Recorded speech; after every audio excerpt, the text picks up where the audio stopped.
Sebuah insiden lalu lintas terjadi di kawasan MM 2100 Cibitung, Senin tanggal 14 April tahun 2025, melibatkan sebuah bus pariwisata yang menabrak pengendara sepeda motor.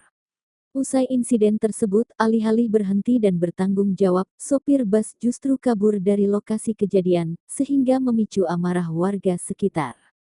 Warga yang mengetahui kejadian itu segera melakukan pengejaran terhadap bus tersebut.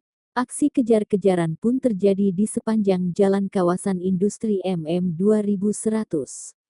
Beberapa pengendara yang melihat insiden tersebut turut merekam dan menyebarkan videonya ke media sosial, hingga kejadian ini menjadi viral.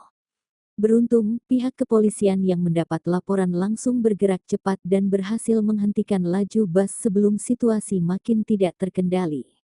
Saat ini sopir bus telah diamankan dan tengah dimintai keterangan. Polisi menyebutkan bahwa pengendara motor yang menjadi korban telah dilarikan ke rumah sakit terdekat dan sedang dalam perawatan intensif.